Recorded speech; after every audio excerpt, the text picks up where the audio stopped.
What's up, Tan and J-Man Show Nation? This is Tanner Lee, one half of the Tan and J-Man Show. And on behalf of myself and my co-host, Josh the J-Man Munt, we want to thank you for listening to our podcast. While you're at it, on whatever platform you're listening on, please hit that subscribe button. And if it happens to be on Apple Podcasts, please give us a rating and review. That really helps us out. If you're interested in watching our show is recorded live every Monday from 6:30 p.m. to 7:30 p.m. Eastern Standard Time. You can catch that on the ISC Sports Network, on the free ISC Sports Network app, on the ISC Sports Network Facebook page, and their Twitter page. While you're at it, on those social media channels, please give us a like on our Facebook page. Please give us a follow on our Twitter and Instagram page at Tan and J-Man Show. And if you want to support our podcast and look great doing so, we have a merchandise store. You can go to any of our social media pages, click the link, click Tan and J-Man Show store, and you'll find whatever you're looking for. Short sleeve t-shirts, long sleeve t-shirts, coffee mugs, you name it, we got it. So thanks again for supporting the podcast. Now sit back, relax, and here comes another exciting brand new episode of the Tan and J-Man Show. It is Monday night, October 25th, 2021, and you're listening to another brand new episode of the Tan and J-Man Show, episode 258 to be exact. I'm Tanner Lee. On the screen, not next to me, on the screen, a state away in his brand new home of Illinois, is my co-host, Josh the J-Man Munt. What is going on, J-Man? It's going pretty well here in the Chicago suburbs, ready to bring the heat tonight. The land of Lincoln. Mm-hmm.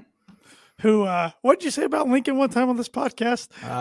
You couldn't remember why they called him on his name. Yep. I thought they called George Washington that, and it was a Monday night like it always is, and I tend to struggle. Well, we're not struggling tonight. Like you said, we're going to bring the heat. We got a lot of baseball to cover. We have a World Series matchup ready to go. Atlanta Braves and Houston Astros. Astros' third World Series in the last 5 years. The Braves' first appearance since 99. Wow, it's been that long. Wow. Yep. And then we have NFL to go over. We got winners and losers. We got a bunch of reactions. And then college football, another pretty crazy weekend around the landscape, especially the Big Ten. So, but Birdie Bogey, did you bring some Birdie Bogey with you today? I did find a Birdie Bogey. I was a little nervous earlier because I was struggling to find a good one. But Jamar Chase is on pace to shatter the all-time rookie single-season receiving yards record. Of course, 17 games this year, so he should easily shatter it. He's on pace for over 1,800 yards. But who currently is the all-time single-season receiving yards record holder? For rookies? For rookies, yes. Single-season rookie receiving yard record holder. Okay. Yes. J-Man's not book it prediction of the week. I'm already struggling. The Birdie Bogey segment is brought to you by Noble Gnome LLC for fresh, locally grown, nutrient-dense produce from Bryce and Katie Romine of Mentone, Indiana. Like them on Facebook. Check out their website, noblegnomellc.com, and follow them on Instagram as well. So, yeah, it's your Reggies. I'm going to think about that one. There's a lot of names that come to mind, and I don't think I'm going to be even close. But you might. Got to give it the old college try. That's all you got to do. Try. So, well, let's start right off with baseball. I know that's been a common theme the last few weeks. Also want to thank my dad real quick for filling in last week. I thought you guys did a great job last week on episode 257. So if you haven't checked that one out, go back and check that out. But baseball, like I said in the introduction, Astros, Braves, World Series. Are you surprised by this matchup? I'm not surprised by the Astros. Honestly, I think last week when I was talking with your dad, I said, I think we'll see 2 Game 7s, and it didn't get that far in either series. Braves were under 500 on August 6th. Under 500 on August 6th, and now they're playing in the World Series.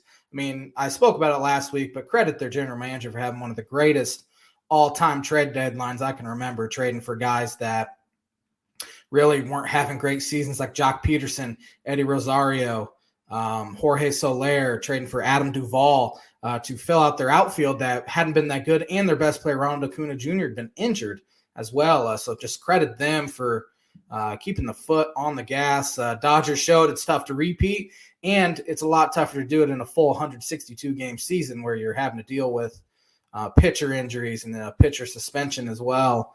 But yeah, credit the Braves. I didn't think they'd have a shot. Honestly, I think we both picked the Brewers to win, if I'm not mistaken, in the National League Division Series. But glad to see them in it. Freddie Freeman's one of the most likable guys in all sports, and I hope he gets it done. And I think the entire nation will be rooting for the Atlanta Braves. Except at least parts of the state of Texas. Sure. I mean, a majority non-Astro fans, I would say. Yes. I can't imagine any non-Astro fans actually rooting for them, unless they absolutely hate the Atlanta Braves, which I understand that one. Maybe some Mets fans, maybe? Maybe a lot of the NL East, I would imagine. Yeah. Mets fans, sure. Yeah, you're probably right on that. But I know this non-Astros fan is rooting for the Braves. Oh, I'm rooting for the Braves too. I'm right there with you. But I mean, we've talked about this before on the podcast. Growing up, the Braves dominated in our lifetime, but they never really won a World Series. They won it in '95. They made it in '96 and '99 and lost, but they never really they couldn't get there.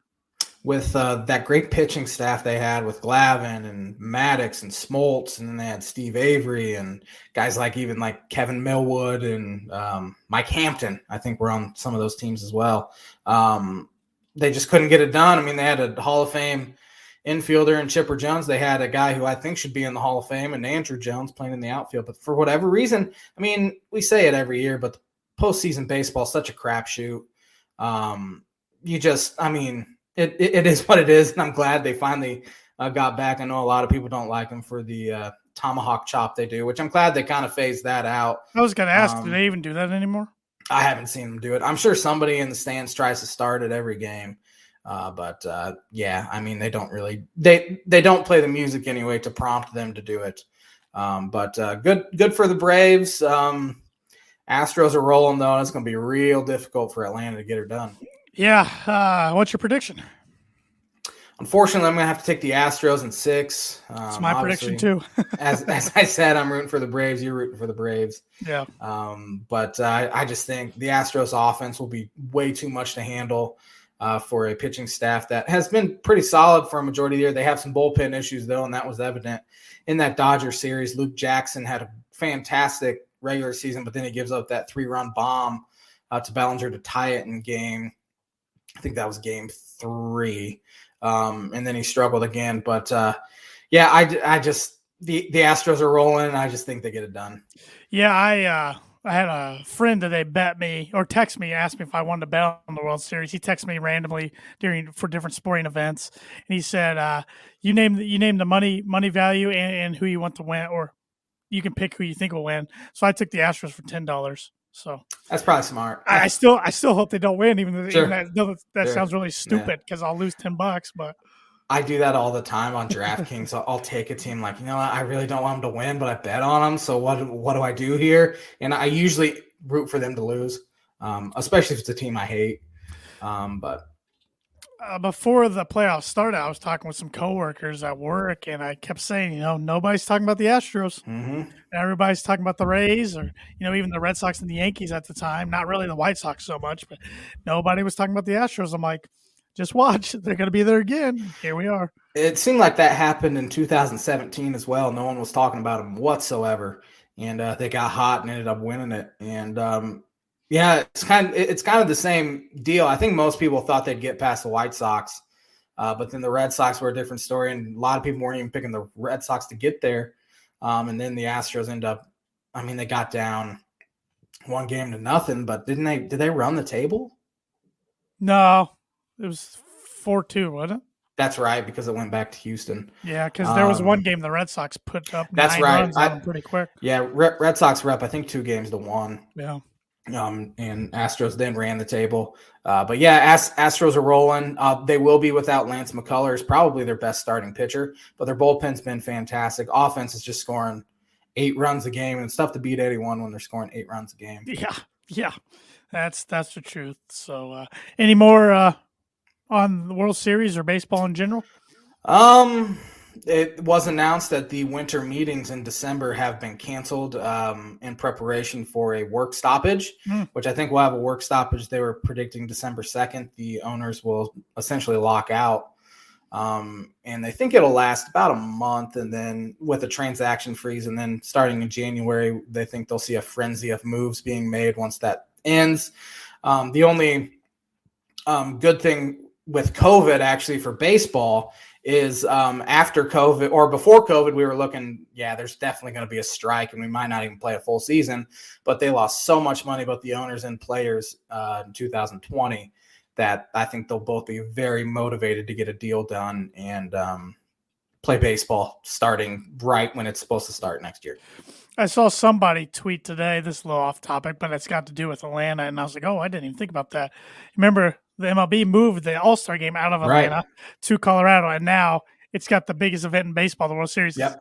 At least got a few games going to be played in Atlanta. It's like, wow, that's crazy how that worked out. I'm sure Major League Baseball was not overly happy that the Braves won. I mean, I think a lot of people were hoping for Dodgers-Astros just to see the retribution that the Dodgers would hand down for losing that World Series when the Astros were cheating and all of that. Ratings-wise, I think that would be a lot better. But, I mean, for a common fan, who cares about ratings? Only the TV networks care about ratings. So why are we trying to help them out by rooting for the other team? Even then, all they really care about is the popular demographic of the 18 to 49. That's all the advertisers care about. So, but it's interesting with the Braves when you talk about ratings, because years ago when they were on TBS all the time, they were one of the more popular teams in America. Right. I don't know if that's still the case anymore. But I actually remember my grandparents, my mom's parents, huge Cubs fans.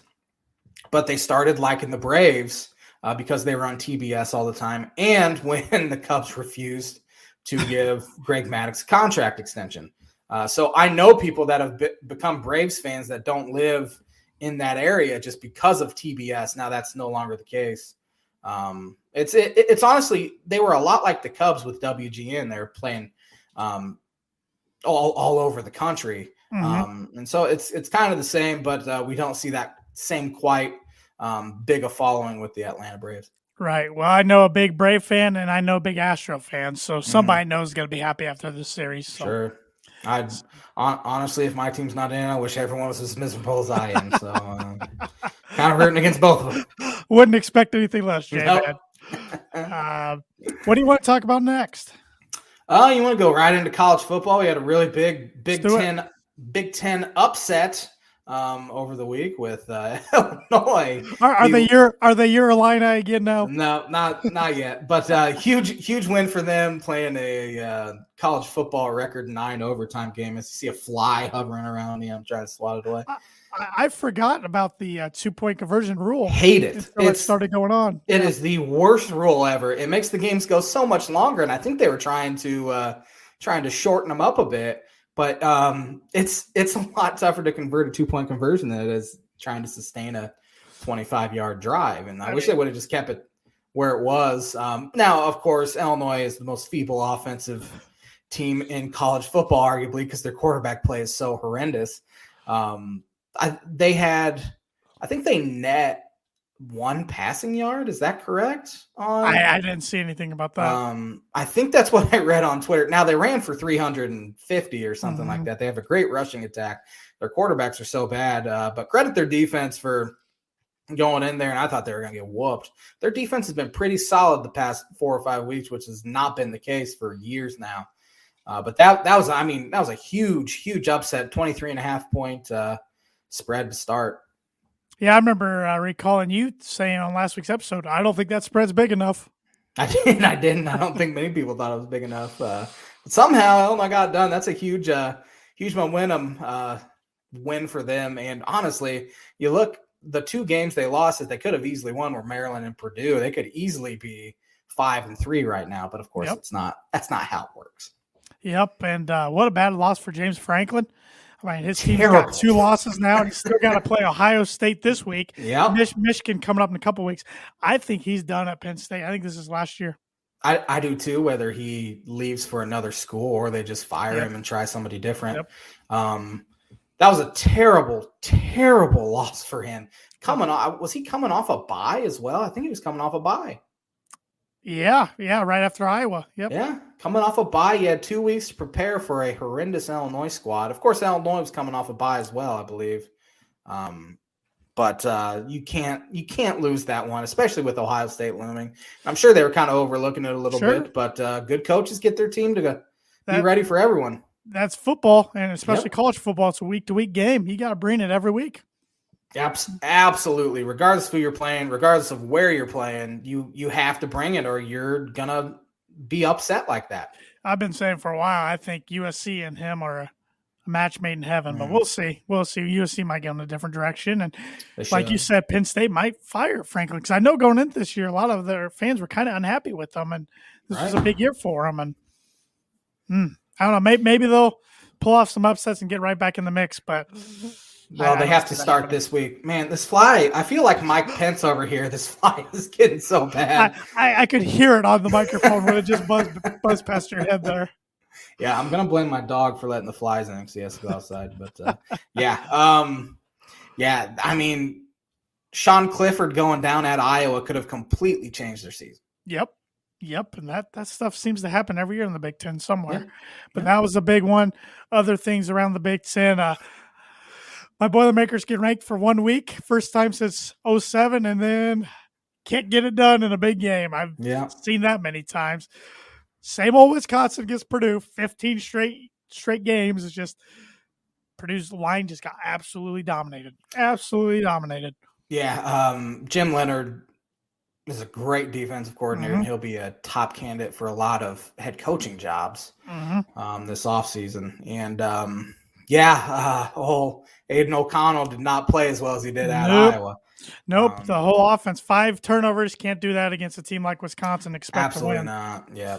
But Jeff Brom, vote of confidence in Aiden today, said he's still the starter, which I'm fine with. I still think he gives them the best chance to win, even though he will turn it over more than the other guys.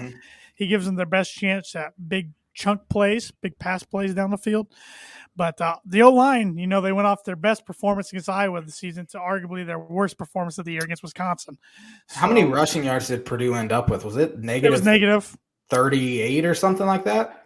All I can tell you is 3 years in a row they've had at least one game in negative rushing yardage. Not great. No, they do expect to get Xander Horvath back on the practice field this week. Doesn't necessarily mean he'll play Saturday, but just the fact that he's back practicing this week after a broken leg in week 2, that's pretty good. Yeah. It's pretty good. So they need him back, because if you can't run the ball, you're just one-dimensional. Right. And Wisconsin double-teamed David Bell, something Iowa didn't do for whatever reason. Should have done. I don't understand. I mean, he torched him 2 years prior. So, I mean, shout out to Wisconsin. Their game plan was good. Purdue's defense played well enough for a while. Then they kind of broke midway to late through in the third quarter. Wisconsin ripped off a big 70-yard run one time that ended up going for a touchdown later in the drive. That was kind of the straw that broke the camel's back for the defense. But the defense was gassed. They were on the field most of all day. I mean, besides Iowa, Purdue has scored 13 points now against Notre Dame, Illinois, Minnesota, and then Wisconsin. So that's 4 out of your last 5 games. You've scored 13 points. That's not going to get done. Yeah, not going to get it done at all. I mean, they had that fantastic win in Iowa where they really torched Iowa's defense. David Bell did, but you got to score more points than that. Yeah, I mean, they're as healthy now as they've been all season. Just can't use that as an excuse. You just, I don't know, got to get done on offense, got to figure something out. They still got some winnable games on their schedule, but I don't know. That was just, it felt like a huge opportunity wasted. Absolutely. Especially at home, you get ranked for the first time in how long? 14 years? Yeah, since 2007. Biggest crowd in Ross State in a decade. It was over 61,000. Yeah, it was packed when I was watching.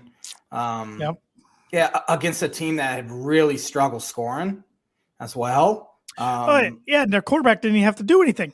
He had to do nothing. He threw, 8 times? Yeah, just nothing. I mean, they never put him 5 for 8. They never put him in a position where he had to make a throw. Really, I think Wisconsin only converted 1 third down.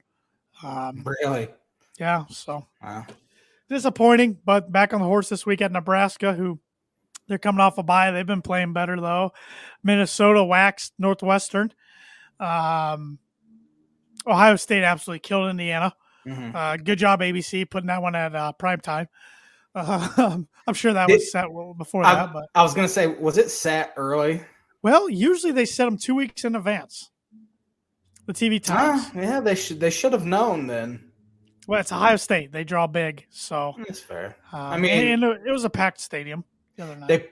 That same week, it was kind of a down week for college football. I mean, that same week they put Illinois traveling to Penn State on ABC, and now it ended up being a fantastic game. I don't know if the game was that good, but it went to 9 overtimes. So they kind of lucked out there, and they did not luck out. I misspoke. Minnesota beat Maryland, not Northwestern. Michigan beat Northwestern. That's what I meant to say. Killed Northwestern. But you want to hear my Big Ten power rankings real quick? Let's hear them. Didn't get to do one last week, so they kind of shuffled up a bit. We got a new team in the cellar this week, J-Man. The Indiana Hoosiers. Oh, man. It's hard to disagree. I would probably put Northwestern back there, but Northwestern's 13th, but I know IU's played a brutal schedule, but they're 2-5. Their offense just is not good. They're gonna have to pull off a miracle really to get bowling. Mm-hmm. I mean, they still have. Who do they still have? Do they still have Rutgers, Purdue, Maryland, Minnesota. I mean, they have to win all of them. Michigan, yeah. Because they're not beating Michigan. They're not beating Ohio State. They got to win. They lost to Ohio State. That's right. Yeah, they have to win the other 4. Yeah, so. They have to win 4 of their last 5, and I don't see it happening. So Indiana 14, Northwestern 13. Like you said, they got whooped by Michigan after beating Rutgers last week. I got Illinois 12th. That might be about the highest I've had them all year. Definitely is. Had to move them up. I mean, going in Happy Valley, beating the number 7 team in the country. I don't care how you get it done. You got to move them up. You might have had them higher after they beat Nebraska week 1, but I don't remember. Honestly, you kind of had to have them 1 because they were 1-0 and no other team would play. That's true. Number 11, I got Maryland. I know they're 4-3, but they just don't look good right now. Mm-hmm. Their schedule heated up significantly, and they're showing their true colors. Yep. Life in the East. Number 10, I got Rutgers. They had a bye, but another team that's starting to wake up and kind of show their colors, even though I think Shiano's doing a good job. Number 9, I got Purdue. I would have had them higher last week after the Iowa game, but Wisconsin drills you at home in a huge game. Got to bounce back this week at Nebraska. Number 8, I got Wisconsin. They're now 4-3. We'll see what they do against Iowa this week. That'll be a big one. Number 7. The West is so open that Wisconsin could end up playing in Indy. They could. I still think it's Iowa's division to lose. Probably. But this weekend, in Minnesota, and I'll talk about them in a bit. Number 7, Nebraska. They had a bye this week, and I know the record's not good, but they've been playing everybody tough. I think they have a lot more talent than the record says. Number 6 is Minnesota. You lose your starting running back and your backup running back, and you still win games. It's pretty impressive.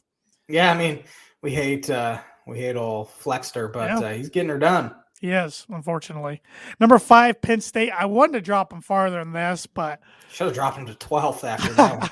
I could have, but I still think they're pretty talented now. After they lose to Ohio State this week, and they're going to have to fall back farther. Number 4, I have Iowa. I see they are back in the top 10 now, rankings. Big weekend this weekend for them against Wisconsin. Number 3, I got Michigan State. They're undefeated. They're in the top 10, but I have them number 3 because I think number 2, Ohio State's just better. I think Ohio State's the best team in the Big Ten. But when you have a team ranked 6th like Michigan who's undefeated, I can't not put Michigan number 1. Right. But Michigan State this weekend, that's College Game Day in East Lansing. Got to be a big one.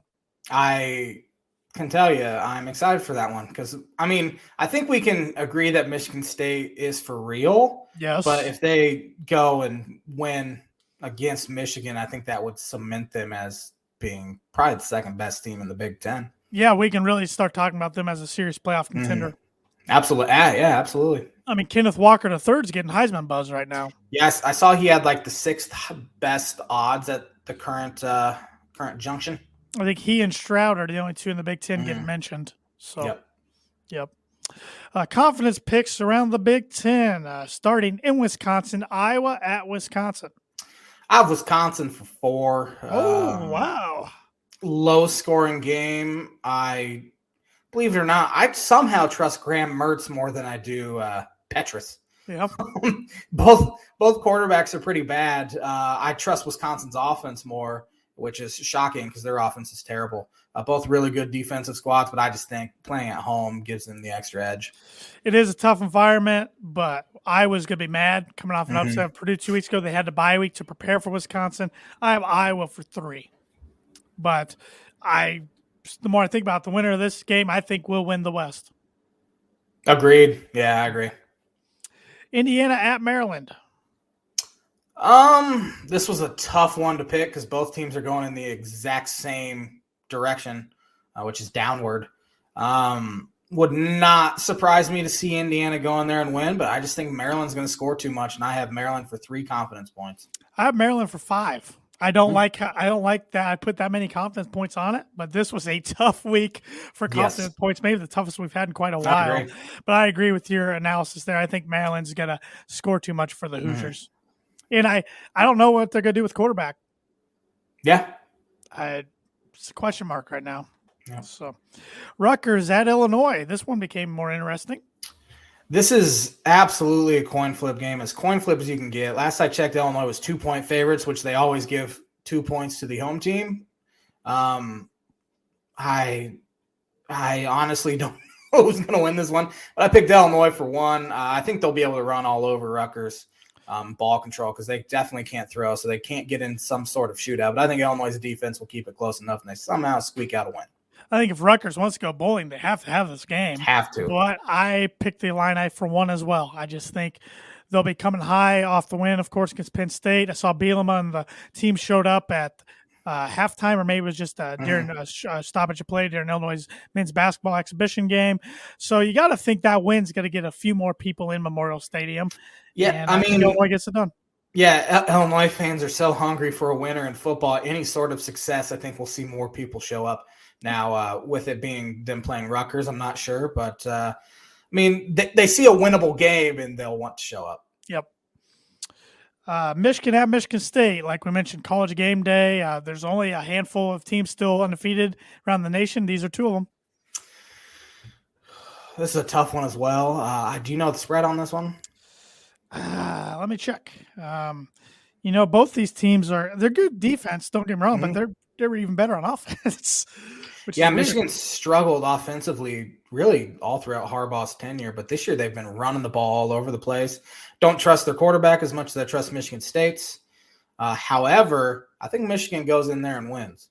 Michigan's 4.5-point favorites. They're ranked 6th. Michigan State's ranked 8th. I agree with Michigan. I have them for 2. I also have Michigan for 2. Minnesota at Northwestern.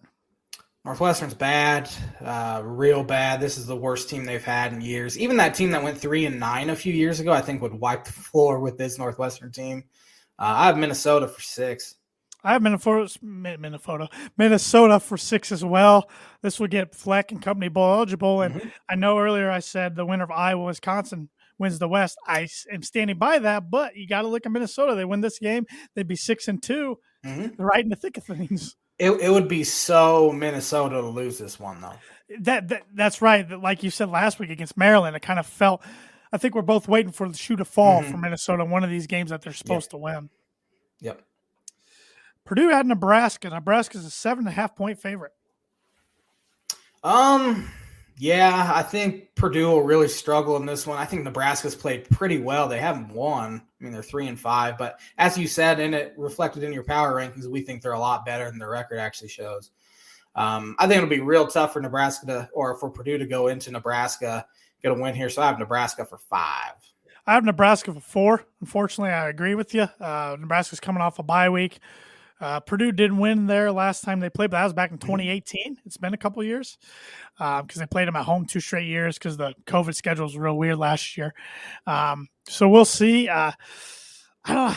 Purdue really needs this one. I mean, there's different roads they can get to 6 wins. They still have Northwestern, Indiana on schedule too, but they also have Michigan State at home in at Ohio State. It would be so Purdue to lose this week to Nebraska, return home next week and beat Michigan State. Yeah, it would. It just would. That's the thing that's maddening about this program under Jeff Brom's, the inconsistency. I just want a consistent program. It is a roller coaster ride. You never know week to week what you're going to get. Right. I mean, honestly, they've been pretty consistent with that at least. Yeah, that's true, but it's maddening as a fan. But I hope I'm wrong. I hope you're wrong, but I agree, and I have Nebraska for 4. So that sets up Penn State at Ohio State. And I think we're both going to have the same pick here. Ohio State for 7. Yep, Ohio State's a 18.5-point favorite. I think they cover too. I think Ohio State has hit their stride or Stroud. There you go. And I think they're going to end up in the college football playoff again. Yep, death, taxes, Ohio State and college football playoff. Yep. At least we don't have to worry about Clemson. Right, that's a good point. They're done. They're absolutely done. They were done weeks ago. Anything more on Big Ten? Nope. Looking elsewhere around college football, we have some ranked games here. We have 4-3 Texas heading to Waco to face Baylor. What's Baylor ranked? 16th. They're 6-1. Baylor's only 2.5-point home favorites, though. Give me Texas. Upset on the road, huh? Yep. I don't know. Texas is a weird team. A few weeks ago, you could have made a case for Sarkisian being coach of the year so far, and now they're at 4-3. Yep. So Miami at Pittsburgh. Kenny Pickett's arguably been the best quarterback in college football this year. Start talking about him in the Heisman race. Yeah. He deserves it. Who would have thought before the year the 2 ACC teams we'd be talking about were Wake Forest and Pitt? Not me. Yeah. Miami's one of the most disappointing teams in the country. Like you said, Kenny Pickett's been really good. Give me Pittsburgh. I agree. I think Pittsburgh waxed them pretty good. I think Miami beat NC State over the weekend, though, who was ranked. That was another team I was going to bring up. NC State's kind of the third team everybody's been talking about in the ACC, but like you said, Miami beat them. So it's kind of a two-horse race right now. Yeah. Newly ranked Iowa State traveling to West Virginia. Yeah, they were the favorites and got it done against the number 8 team in the nation of Oklahoma State. West Virginia can be a tough place to play. That program's really taken a step or two back the last couple of years. Give me Iowa State. Give me Iowa State as well. Number 1, Georgia traveling to the Swamp to face the Gators. Actually, it's in Jacksonville to face the Gators. The world's largest cocktail party. I believe they call this game. Yeah. Give me Georgia. I think Dan Mullen's in trouble, Josh. You think he's in trouble? They're 4-3. They got up to number 10 and gave Alabama everything they wanted earlier in the season. He might not get fired, but I bet that seat gets pretty hot going into next year in Gainesville. He had some sort of thing last year. What was that? Was it a COVID thing? He was just acting like a fool all year last year. Yeah, and Georgia's 14-point favorites, and I think Georgia wipes the floor with them. Georgia's by far the best team in college football. I cannot wait for Georgia and Alabama to play. SEC championship. Get ready for it. I think both teams went out to get there. Yep. Texas Tech at 5-3, kind of a surprise, traveling to number 4 Oklahoma. Texas Tech fired their coach today. Was it really? I did not see that. They fired their coach. Was it COVID issues? The vaccine? Nope. They're just ready to go in a different direction. I think he had a losing record in conference, but that was about it. Their office coordinator's taken over an interim. So they're 5-3. I know. Matt Wills, I believe, was his name. What? They fired him. I did not see this. So who are they playing? At Oklahoma. Give me Oklahoma. Yeah, Oklahoma's 20-point favorites. I like Caleb Williams. I saw them ask on game day on Saturday, can Caleb Williams be a legitimate Heisman Trophy candidate? No. I would have said no too, but old Kirk Herbstreit made some good points that there's not one single guy that you would look at and be like, that guy has a Heisman moment. That's true. And Caleb Williams has a few of them. Yeah, he bailed them out of Kansas the other day. Yeah, he did. You see that play on 4th and 1? The running back was going down, and he took the ball out of his running back's hand and got the first down. Yeah. Yeah, I didn't. That might have been the biggest upset ever if Kansas would have won that game. I don't even know what the spread was on. 38.5, but still huge. Still, wow. Do you have the? Actually, I got it back. My computer's been acting up. Duke at 3-4 travels to Wake Forest. Wake. Yeah, Wake is 16.5-point favorite. Sam Hartman as well as a fantastic quarterback. How many points did they put up? 70 against Army. It was 70 to 56. 56. Yeah, it looked like a basketball score. Put up a ton of points. The crazy thing was they scored 70 points.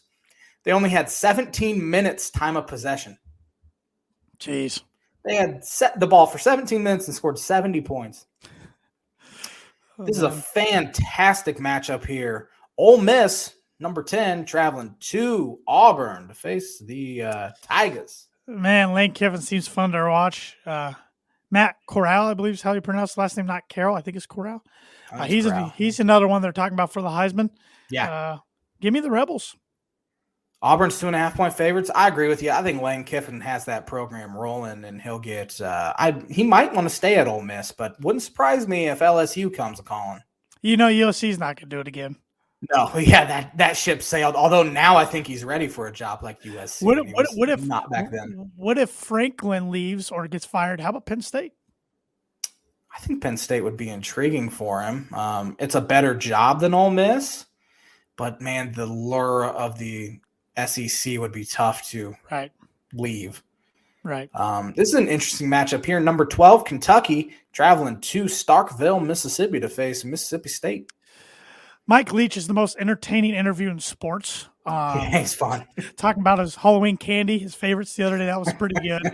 They can put up points. I didn't realize Kentucky's ranked 12th. I think they're good, but I've been a non-believer. Give me Mississippi State. Kentucky is 1-point favorites in this. I think Mississippi State wins as well. I think just traveling on the road is going to be real tough for Kentucky. Disappointing North Carolina Tar Heels travel to Notre Dame Stadium this week. Another night game, primetime game for the Irish. I was surprised the Irish are only 3.5-point favorites. Mm-hmm. I thought this would be more than that. Sam Howell's probably the best quarterback they've faced all year, though. But give me the Irish. I'm taking the upset. I think North Carolina, for whatever reason, I just feel like they're going to go in there and win. Notre Dame is kind of due for a miserable home loss. Should have happened against Toledo. Yeah. Give me the Tar Heels. Yeah. Interesting. Because it's creeping up. I mean, Notre Dame's most likely going to run the table and only have one loss. Still probably won't make the college football playoff, but they'll make a Big Six bowl. Yep. This is a really interesting matchup. 6-2 Virginia traveling to number 25 BYU. Bronco Mendenhall coming back to where he got his start. Yeah. With that said, give me the Cougars, BYU. Man, ACC has some really good quarterbacks. Brennan Armstrong has over 3,000 yards passing and 23 touchdowns already for Virginia. I also think BYU wins, though. 6-2 Fresno State traveling to number 21 San Diego State, who's 7-0. I've liked this Fresno State team. I've picked them a couple times this year, and I'm going to pick them again. San Diego State is 1-point favorites, and I think San Diego State wins at home. A lot of 1-point favorite lines this week. Yeah. I think it's a much better schedule this week than it was last week. Yeah. Any more college football talk? No. Looking forward to another good slate of games this weekend. You want to go learn some stuff? Yeah. On this date, in 1621, Governor Bradford, head of the colony of American Plymouth, disallows sports on Christmas Day. He sounds like a fun guy. Sounds like a fun one. Now, they didn't have the NBA back then. Basketball wasn't even. Basketball was centuries away from being even thought of. Well, sometimes there's football at Christmas now too. Yeah, that's a good point. Very good point. On this day in, let's see. It's not a great one here. On this day in 1968 at the Mexico City Olympics, U.S. men's basketball team beats Yugoslavia 65-50 to win the gold medal. 65-50. Yep. 7th straight basketball title for the Americans. That's one thing we've always dominated. Yeah, except that was it the Athens 2004? Yeah. Was that the Athens Olympics? Yeah. They lose to Argentina? Yeah. Manu Ginobili? Mm-hmm. On this day in 1973, the Cubs traded legendary pitcher Fergie Jenkins to the Rangers for Bill Madlock and Vic Harris. Bill Madlock was a fantastic hitter. Yeah, I've heard of Madlock and, of course, Fergie Jenkins, but I did not know he got traded to the Rangers. Yeah. It was right at the end of his career. 1981, George Steinbrenner scuffled with 2 fans in a hotel elevator. George was always full of controversy. Followed that guy around. On this day in 1987, who won the World Series? 87? Yep. Was that the Royals? No, close. Minnesota Twins win their first World Series championship, beating the St. Louis Cardinals 4-3. And they won it again in 91? They won in when? Was it 90 or 91? It was 91 because the Reds won in 1990. And then 92 and 3 were the Blue Jays.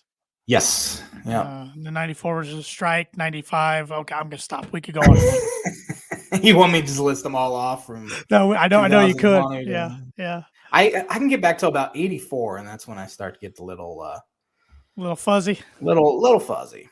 On this day in 2003, this is heartbreaking for both of us. The Florida Marlins beat the New York Yankees 2-0, or two. The score was 2-0 in Game 6 at Yankee Stadium. Yep. For the Marlins' second title. Who won MVP? Was it Miguel Cabrera or Dontre Willis? Oh, Josh Beckett. Yep. Third time's the charm. Yeah, Beckett was good. That team was loaded. That team was loaded, and they trade everyone away, and they've only been to one. That's what the Marlins do. Playoff series since, and it was last year in a season that doesn't count. That's what they do. That's what I tell Dodgers fans. On this day in nothing else. I wish I wouldn't have started that sentence because there's literally nothing else I could say that's halfway interesting. That's going to do it for On This Day.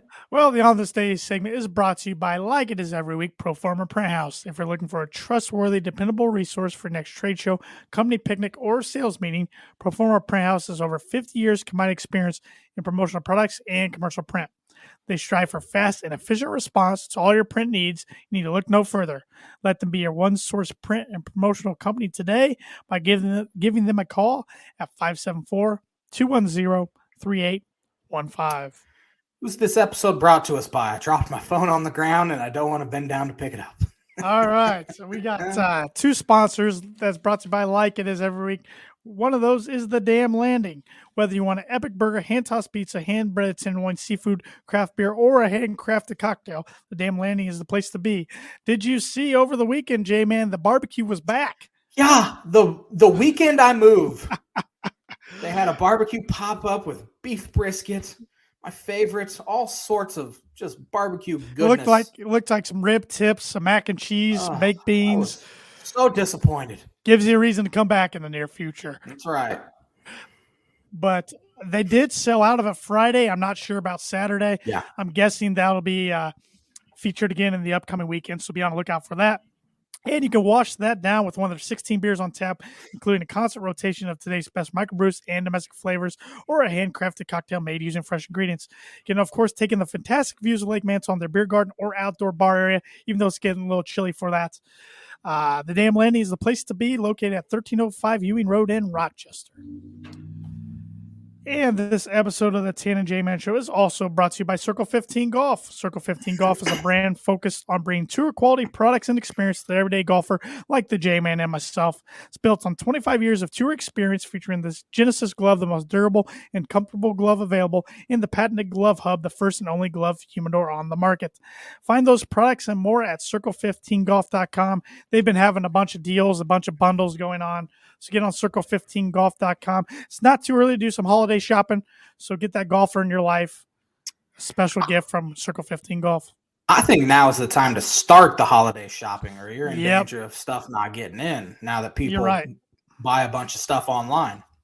And the staff shortages and everything going on across the country. So, well, you ready for some word association?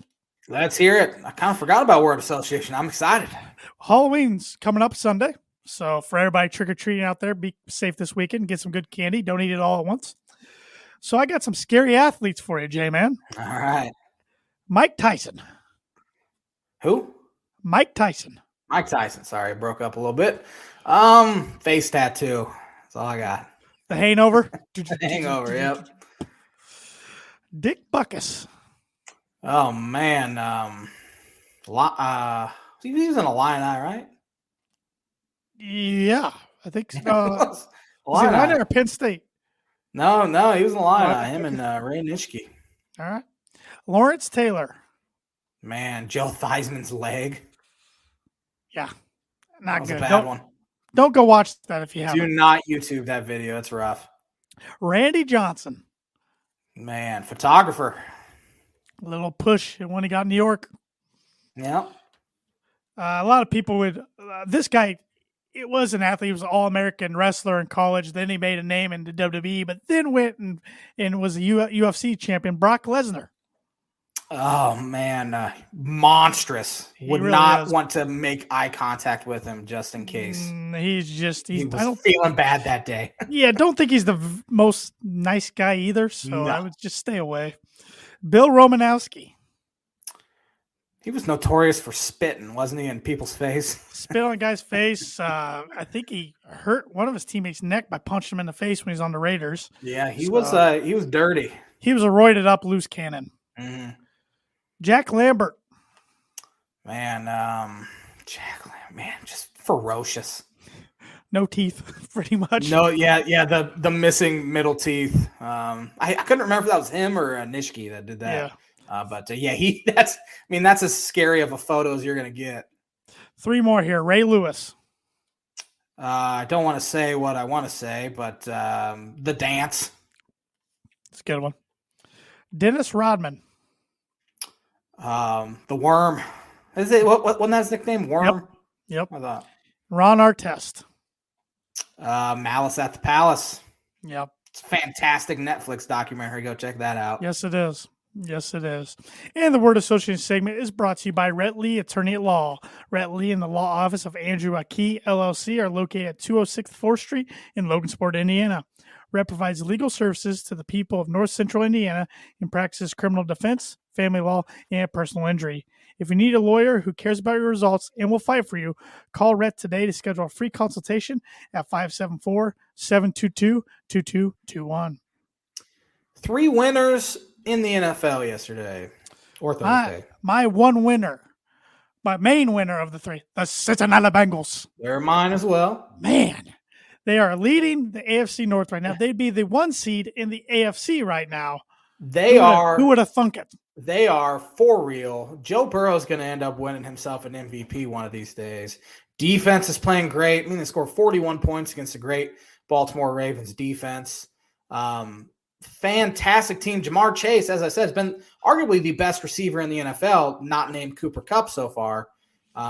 Remember in preseason when everyone's like, he has all these drop issues, I think he's going to be a bust, and then the season starts and he's just been balls to the wall. Yeah, 41-17 at a good Ravens team. Yeah. A Ravens team that has been awfully fortunate to win all these games here recently. Right. And it kind of snuck up on them finally, but still can't take anything away from the Cincinnati Bengals. Excluding Patrick Mahomes, if you gave me a choice of any young quarterback to lead my franchise right now, give me Joe Burrow. Yeah, I agree. Guy's a winner. I think Herbert's got more tools, but I think Burrow, something about him, he's just a winner. Yeah, he proved it at LSU, and now that he has a halfway decent offensive line, still not great, but he's playing very, very well. Who's one of your other winners since I took yours? I actually only have one more because I couldn't think of a third winner, but the Cleveland Browns, playing at home, but they're without their quarterback. They're without their top 2 running backs. And then they had that what's his name, Dearness Johnson, step up and run for 150. Looked like Terrell Davis in his prime. Yeah, they had their best offensive lineman, one of their best offensive linemen out as well, and to find a way to win on Thursday night was big for them. Yeah, I hate my team. Enough said. You and I both. I got 2 more winners, and this pains me, but the Las Vegas Raiders. Mm-hmm. I think Gruden was holding his team back. Yeah, they're winning the AFC West right now, and I think I almost want to say they're for real. I think they're pretty good.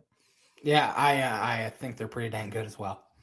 And the Indianapolis Colts, big win on primetime last night. They just scratched and clawed all game long. Mm-hmm. Terrible conditions, too. Oh, terrible conditions. Just when you thought they were going to take the game over, they'd make a mistake. Mm-hmm. But they found a way to get it done, and that was just a Colt-like victory for some reason. Yeah. One of my losers, Kansas City Chiefs. Bingo, mine too. Patrick Mahomes has been terrible for the past couple weeks. He's thrown an interception in 6 straight games. Leading the league in picks. leading the league in picks. He's not really making as many plays as he used to. I don't know if he's hurt or if the league's finally caught up with him or his luck has finally switched. But they're not that good of a football team. Their defense is bad. Can't run the ball. They're getting older too. They're getting older and more expensive, and Patrick Mahomes' brother Jackson continues to be a distraction every week. Somebody needs to sit the guy down and say, Patrick, keep him away. Keep him from dancing on the field. Ever since he's gotten famous, Jackson, the team has not been nearly as good. Yep. And no way. I don't care what they say. No way Mahomes passed protocol yesterday to come back in that game. He didn't know where he was. Yep, no His shot. eyes were crossed. There was, I don't care what they say. I think that was a lie. One of my other losers, San Francisco 49ers, losing at home. Kyle Shanahan's got to start winning or he's going to get himself fired eventually. I hope they fire him now. I want them. They've had one good season, and of course they went to a Super Bowl. But other than that, it's been a whole bunch of suck. You're right. And that I look like an idiot. I picked the San Francisco to lose like 1 or 2 games this year in my computer picks. And one of my losers, Carolina Panthers, started off 3-0, and now they're just terrible. Sam Darnold's back to being Sam Darnold. And it creates more competition for Deshaun Watson as well, because Carolina is now mentioned as a team that you might be thankful for that. I might actually not be thankful because I think the Dolphins are dumb enough to go ahead and say, take every single one of our draft picks the next 10 years. All he needs is Deshaun Watson. Then he gets acquitted a week later and never plays for him. Yeah, that's what's going to happen. They're just awful. Christian McCaffrey's hurt. A lot of guys are hurt for them. They're just not good, Carolina. Yep. Who's another loser for you? Chicago Bears. I know they're my third one. Yep. They weren't going to go in and beat Tampa Bay. And honestly, the final score has nothing to do with them being a loser. Justin Fields has been the worst quarterback in the NFL so far. Turned it over 5 times yesterday. His offensive line's terrible, but that doesn't mean he hasn't played or that doesn't mean that's the only reason he's playing bad. He just hasn't been good. He's not ready. He's not ready. They need to put Andy Dalton back in. And honestly, that could torch Justin's confidence. So Nagy folded to the pressure and put his starter in way too early. And now you're seeing they deserve what they're getting. Even though we were both calling for them to put Fields in like the rest of the country. So I don't know, tough move, but it's interesting. Matt Nagy had a pretty good record with Mitch Trubisky compared to his other quarterbacks. So he's 6-11 with his others. So I don't know. Kind of interesting there. Yep. Who's your other loser? The Bears were my third. Yep. The Bears were your third. All right, going to pick them. I have won. Is it 4 straight weeks? I think so. 4 straight weeks, and 5 of the first 7. J-Man's on a roll. My dad couldn't even take you down last week. Couldn't even take me down. I thought he had a real good shot to do it, but could not do it. But starting in week 8, great Thursday night matchup, maybe a NFC Championship preview. The Green Bay Packers at the Arizona Cardinals. Cardinals is best record in the league, undefeated. Packers have been on a roll since that 31-3 loss week 1 against New Orleans. Now they will be most likely without Devontae Adams. He tests positive for COVID today. He is vaccinated, but he has to have 2 negative tests before Thursday to play. That's going to be a short turnaround. I don't know if that can happen or not. Either way, give me Arizona for 2. This will be the J-Man's Book of Prediction of the Week. I think the Arizona Cardinals win, but I only have 1 confident point on them. I think they're fantastic. Green Bay obviously can go in there and win pretty easily, but without their best wide receiver, I don't think I have. J-Man's Book of Prediction of the Week brought to you by Indiana Farm Bureau Insurance Agent Travis watching for life, home, auto, renters, farm, workers' comp insurance. Contact Travis at 219-869-4561. His email is travis.watching@infb.com. Yeah, you got your book it right of the Colts winning last week. See if you can make it 2 in a row. And Cardinals, Zach Ertz, another weapon for him. Yep. First player in NFL history to catch a touchdown back-to-back weeks for different teams. Wow. Good stat there. Good pull there, T-Dog. Thank you. The terrible Miami Dolphins coming off a bye, the Buffalo Bills. Oh, Josh, I'm sorry. I know Dolphin fans are getting frustrated with Flores right now. Bad. I want him gone. After last year, I wanted him given the key to the city. I got the Bills for 13. I have the Bills for 15. If the Dolphins keep it within 3 touchdowns, I will be thrilled. It's Josh Allen's gonna put on a show. Yeah, He does absolutely. get to everybody though, if it makes you feel And better. I hope he does for my fantasy team's sake. Carolina Panthers Carolina Panthers at the Atlanta Falcons. Yeah, Atlanta got a much needed win for them over the Dolphins They've won yesterday. 3 of their last 4. Yeah, they're kind of forgettable, really. Yeah. I got Atlanta winning again for 3. I have Atlanta for 11. Wow. And that has nothing to do with what I think of Atlanta. It has everything to do with what I think of the Panthers right now. Fair. So San Francisco 49ers at the Chicago Bears. Matt Nagy, positive for COVID today. Who's next? Because they already had a little bit of an outbreak and had a few guys missing. San Francisco's favored in this game. I'm taking the Niners, even though they didn't look good last night. Niners for 7. I have Niners for 7. I think it'll be a real low scoring game, but Jimmy Garoppolo has to play better. Yeah, they need Trey Lance back. Mm-hmm. Absolutely. Pittsburgh Steelers at the Cleveland Browns. Cleveland's beat up. Pittsburgh's banged up too, though, but Cleveland's so beat up. They beat the Broncos, but that's not saying much right now. I think the Steelers go in there and get it done. 6 points. I think Cleveland wins for 4. Wow. Not a believer in Pittsburgh, even if Baker doesn't play, which I don't think he will. I mean, he has a torn labrum, or screwed up labrum. But, give me Cleveland for 4. Philadelphia at Detroit. Kind of got to hurry through these. Yeah, Eagles for 1. I have the Lions for 2. I think they finally get a win. I don't believe in the Eagles at all. No. Tennessee at Indianapolis. Good matchup here. Good matchup. Titans are 1-point favorites, but I think the Titans are just head and shoulders better than the rest of that division. Titans for 10. I have the Titans for 6. Cincinnati Bengals at the terrible New York Jets, who were forced to trade for Joe Flacco today. Give me the Bengals. Cincinnati Bengals for 14. I have the Bengals for 12. Jets bad. Rams at the Houston Texans. This is my 15-pointer. Give me the Rams. It does sound like Tyrod Taylor will be returning soon, but Houston can't even score double digits. Rams for 13. New England Patriots at the LA Chargers. Patriots scored 50-something against 54, I believe. Jets. But the Chargers are not the Jets. Give me the Chargers for 5. I have the Chargers for 10. Coming off a bye. Could be a little rusty, but I think the Chargers are just better. Jacksonville at Seattle. Seahawks are banged up, but they're still better than Jaguars. Mm-hmm. Give me the Seahawks for 9. I have the Seahawks for 5. Washington football team at the Denver Broncos. I hate my team. Give me the football team for 4. I have Denver for 3. No way they lose to that terrible football team. Watch. Will I be rooting for the football team? Absolutely. Just to see your reaction.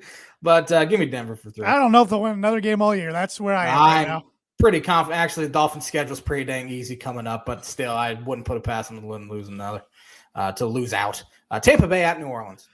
Tampa Bay for 11. Buccaneers are really good. Tampa Bay's the best team in the NFL. I change my pick every single week, but I think Tampa's rolling. Give me them for 9. Dallas at Minnesota. I made this pick before I found out that Dak might not play. I'm holding out hope he does. Oh, I did not know that either. I have the Cowboys for 8. I have the Cowboys for 8 as well, so we're in the same boat. I'm okay with that. He has a strained calf. I assume he's going to play. Logan Strim's not going to be happy with us about that pick. We pick against him every week. We do. New York Giants at the Kansas City Chiefs. Chiefs aren't playing well, but they'll beat the Giants. Chiefs for 12. Chiefs bounce back in a big way, and I have them winning for 14 points. Baltimore and Las Vegas are your 2 buys for fantasy considerations. For fantasy considerations. You want me to hit you with that birdie bogey? I have a 2-stroke lead. Yes. Jamar Chase, as I said, is on absolute fire, and he's on pace to shatter the rookie single season receiving yardage record. Who currently has that record?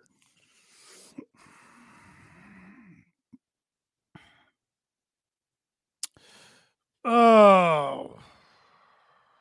Randy Moss. Good guess. He is currently second, and this guy passed him last season. Who went off last season? Justin Jefferson.